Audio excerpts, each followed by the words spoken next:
পাহাড়ে ফলদ বাগানের পাশাপাশি কফির আবাদ করেছিলেন বান্দরবান চিম্বুক এলাকার বাসিন্দা উইনম্রো। ভালো ফলন ও বাজার দর ভালো পাওয়ায় কফি চাষে ভাগ্য বদলের স্বপ্ন দেখছেন তিনি। বিশ্বের নানা প্রজাতির কফি পাওয়া গেলেও বান্দরবানে অ্যারাবিকা, রোবাস্তার পাশাপাশি চাষ হচ্ছে চন্দ্রগিরি। অ্যারাবিকা ও রোবাস্তার চেয়ে উচ্চ ফলনশীল হওয়ায় চন্দ্রগিরি কফি চাষে ঝুঁকছেন অনেক চাষি। এই কপিটা হচ্ছে সবচেয়ে ভারতের চন্দ্রগিরি কপি। এটা হচ্ছে এই 4000টি গাছ মাধ্যমে মাতৃগাছ 1000 আছে। 1000 মাধ্যমে আমি সবসময় প্রতি বছরের 1.5 টন মডেল আমি উৎপাদন হয়। আমের বাগান মডেল, জামুরা বাগান মডেল, বিভিন্ন বাগান মডেল সবচেয়ে লাভ হইতে কফি।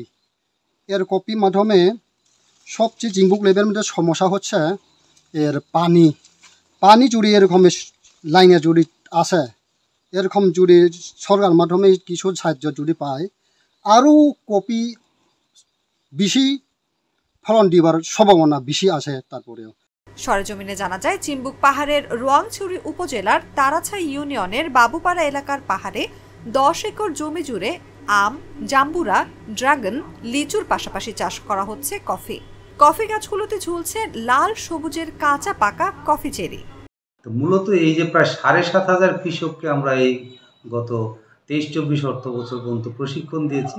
প্রশিক্ষণপ্রাপ্ত কৃষকের নিজস্ব উদ্যোগে প্রদর্শনীর মাধ্যমে এবং বান্দরবনে পার্বত্য চট্টগ্রাম উন্নয়ন বোর্ডও কিন্তু কাজু বাদাম ও কফি নিয়ে কাজ করছে। তাদের মাধ্যমে আবার কিছু কিছু বেসরকারি প্রতিষ্ঠানের মাধ্যমেও এখন কফি এবং কাজু বাদামের চাষ বাড়ছে।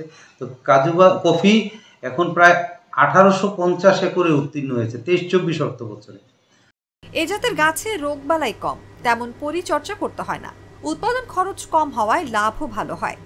আশা করা যাচ্ছে যে আগামী কয়েক বছরের মধ্যে এটার যখন সব ফলন আসবে, মানে যে চারাগুলো আমরা গতবার দিয়েছি সেটাতে তো ফলন আসবে আগামী 2 বছর পরে, তো সবগুলোতে যখন ফল ধরা শুরু হবে তখন কিন্তু কৃষকরা একটা মানে তারা বুঝতে পারবে যে আম বাগানে অনেকটা সাথী ফসল হিসেবেই কিন্তু নতুন জায়গা লাগে না কফি চাষ করতে। তো তারা সাথী ফসল হিসেবে একটা বাড়তি রোজগারের ব্যবস্থা হবে এবং তাদের আর্থসামাজিক অবস্থার উন্নতি হবে বলে আমি দৃঢ়ভাবে বিশ্বাস করি। আমাদের দেশেও বেড়েছে কফির চাহিদা। উৎপাদিত কফি বিক্রিতে সিন্ডিকেট না থাকায় কৃষকেরা ন্যায্য মূল্য পেয়ে থাকেন। দেশে চাহিদার তুলনায় উৎপাদন কম হওয়ায় ইথিওপিয়া, ব্রাজিল সহ বিভিন্ন দেশ থেকেও কফি আমদানি করা হয়।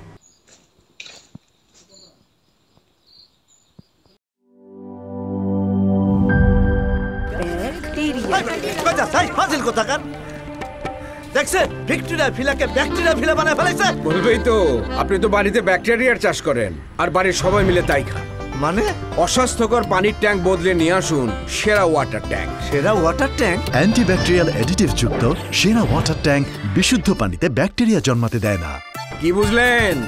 বুঝলাম, সেরা হলো ব্যাকটেরিয়া মুক্ত দীর্ঘস্থায়ী ওয়াটার ট্যাঙ্ক। সেরা ওয়াটার ট্যাঙ্ক ব্যাকটেরিয়া মুক্ত দীর্ঘস্থায়ী ট্যাঙ্ক।